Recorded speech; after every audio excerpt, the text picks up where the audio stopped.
अच्छी रिहाइश हर इंसान का ख्वाब होती है।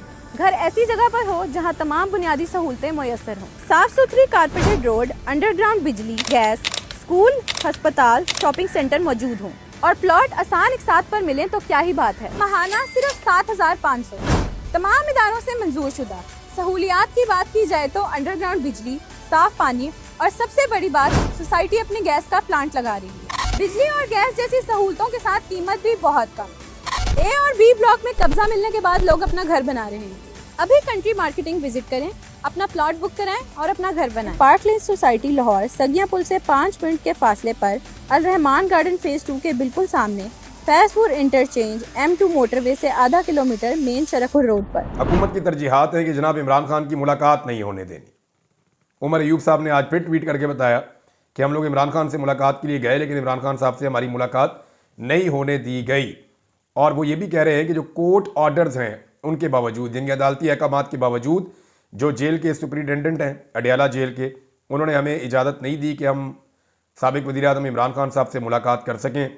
और साथ उन्होंने ये भी कहा कि इंटेलिजेंस एजेंसी का एक कर्नल जो है वो कंट्रोल कर रहा है अडियाला जेल को और वो कंटेम्प्ट ऑफ कोर्ट कर रहा है, यानी उसकी ईमा के ऊपर हो रही है। वो ये कहता है कि नहीं मिलवाना तो जजेस का ऑर्डर फारिग हो जाता है और अदालत का अमला जो है, जेल का अमला जो है वो नहीं मिलवाता इमरान खान साहब से। तो यहाँ जो लोग मुलाकात करने गए थे वो बेचारे मायूस वापस आए। हालांकि अभी मैं इस्लामाबाद हाई कोर्ट के जज साहब का वो स्टेटमेंट भी पढ़ रहा था जिसमें उन्होंने कहा था, जब वहाँ पे फैसल फरीद साहब, उन्होंने जब कोर्ट में ये कहा कि ये सुपरिटेंडेंट जेल को आप ऑर्डर दें जज साहब कि ये अदालती अहकामात की पाबंदी करें, तो जज साहब ने कहा जी इनकी ज़रूरत है कि ये पाबंदी ना करें या अदालती अहकामात को ना माने। तो जनाब ये देखें, एक दफ़ा फिर नहीं माने अदालती अहकामात। अदालती अहकामात के बावजूद ये लोग गए और जाकर इमरान खान साहब से मिलना चाहते थे। अदालती अहकामात मौजूद थे लेकिन इसके बावजूद मुलाकात नहीं होने दी गई।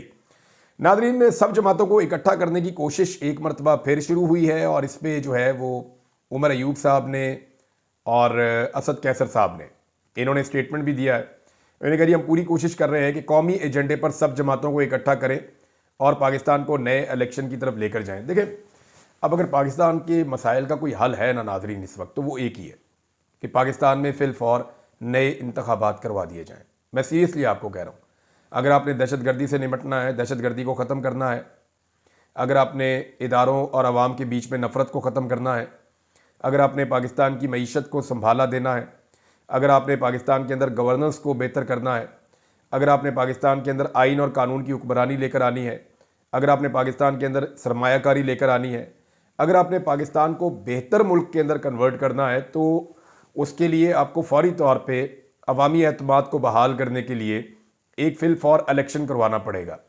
जितनी आप ताख़ीर करते जाएंगे उतना वक्त आप ज़ाया करते चले जाएंगे। पाकिस्तान में लोगों में एक अदम एतमाद है और वो बढ़ता चला जा रहा है। उसको ख़त्म करने का तरीका नए इंतखाबात हैं और सारी जमातें इस बात पे मुत्तफ़िक़ हैं हुकूमत के अलावा।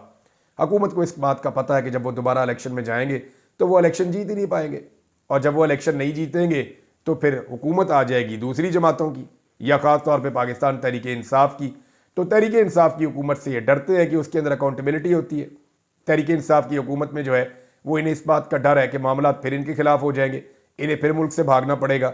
और इतनी मुश्किल से जूते पॉलिश कर करके ये बेचारे इक़्तिदार में आए हैं, तो अब ये कभी भी नहीं चाहेंगे कि इतने जूते पॉलिश करने के बाद भी इक़्तिदार इनसे छिन जाए। मीडिया भी क्योंकि ये बात जानता है और मीडिया में जो ये बात करता है उससे उसकी नौकरी छीन ली जाती है।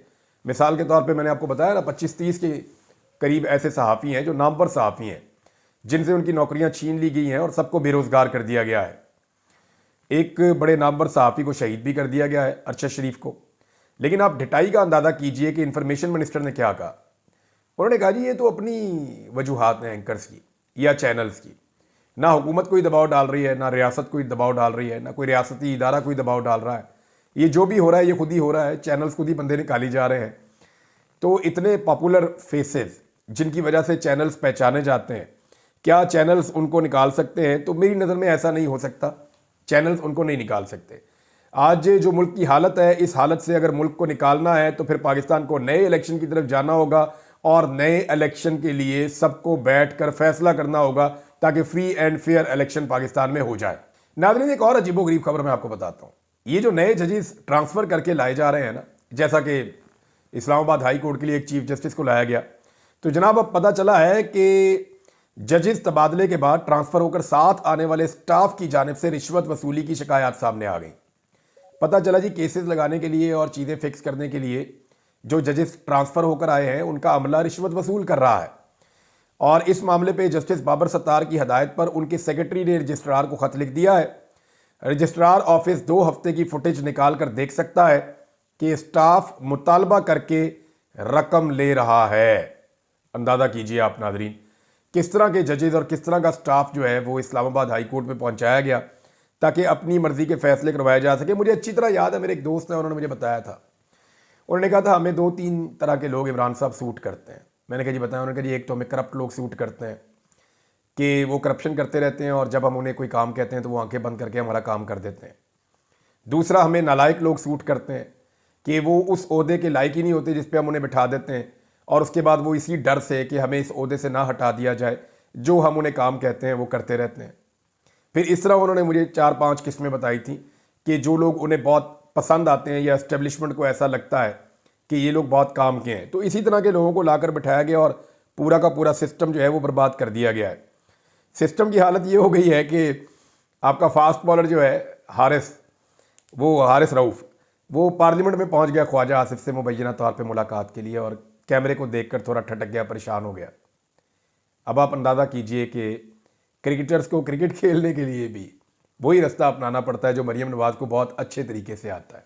अंदाज़ा कीजिए आप। हुकूमत ने अजीबोगरीब ख्वाब देखना शुरू कर दिए हैं। डोनाल्ड ट्रंप ने एक शुक्रिया अदा किया पाकिस्तान का और ये कहा कि दहशतगर्द पकड़ के पाकिस्तान ने अमेरिका के हवाले किया है और CIA ने पिन पॉइंट किया था। और अब ये खबरें आ रही हैं कि अमेरिका ने पाकिस्तान को ये बताया था CIA ने कि अगर आप ट्रंप को खुश करना चाहते हैं तो फिर इस आदमी को पकड़ने के ऊपर आप पूरी तवज्जो दें, इससे ट्रंप को एक सियासी फ़ायदा होगा। और फिर वो बंदा पकड़ के पाकिस्तान की इंटेलिजेंस एजेंसीज़ ने पाकिस्तान के अंदर से अमेरिका के हवाले कर दिया। इससे पहले भी पाकिस्तान ने बहुत सारे बंदे पकड़ के अमेरिका के हवाले किए हैं। ख्वाजा आसिफ इसको एक नॉर्मल बात कह रहे हैं, वो कह रहे हैं जी हम इतनी दहशतगर्दी के साथ लड़ रहे हैं तो एक दहशतगर्द पकड़ के अमेरिका को दे दिया तो इससे क्या हो गया। हालांकि इससे पहले ये पॉलिटिकल पार्टीज़ बार बार ये जोर देती रहीं और बार बार ये बात उठाती रहीं कि अमेरिका को बंदे पकड़ पकड़ के देना जो है वो मुशर्रफ साहब की गलत पॉलिसी थी। बहरहाल अब इरफान सिद्दीकी साहब जो हैं वो एक के बाद एक ख्वाब देख रहे हैं क्योंकि हुकूमत है तो नवाज शरीफ और शहबाज शरीफ को उम्मीद लग गई है कि शायद उन्हें अमेरिका की गोद में बैठने का मौका मिल जाए। तो जो स्टेटमेंट है इरफान सिद्दीकी साहब का वो ये है कि अमेरिका जल्दी में अफ़गानिस्तान में लातादाद असला छोड़ गया था और वो असला दहशतगर्दी में हमारे खिलाफ भी इस्तेमाल हो रहा है। अब अमेरिका और पाकिस्तान को मिलकर अफ़गानिस्तान से असलहा निकालना चाहिए। देखिए एक तो इनको फॉरेन पॉलिसी का पता ही नहीं है। अफ़गानिस्तान के अंदर दुनिया के कितने सारे मुल्कों की फ़ौज आई थी, पूरा नेटो यहाँ पे आया था। यहाँ पे ट्रिलियंस ऑफ डॉलर जो हैं वो खर्च किए अमेरिकन ने और यूरोपीय ममालिक ने, लेकिन उसके बावजूद वो अफ़गानिस्तान के लोगों को शिकस्त नहीं दे सके और फिर यहाँ से उजलत में ये सारा मलबा छोड़ के भागे। अब अफ़गानिस्तान जो है वो एक आज़ाद मुल्क है, खुद मुख्तार मुल्क है। आप उसके साथ बातचीत कर सकते हैं, आप उसको ये कह सकते हैं कि आप वेपनाइजेशन कम करें, आप ये कह सकते हैं कि दहशतगर्दी को कंट्रोल करने में आप हमारी मदद करें।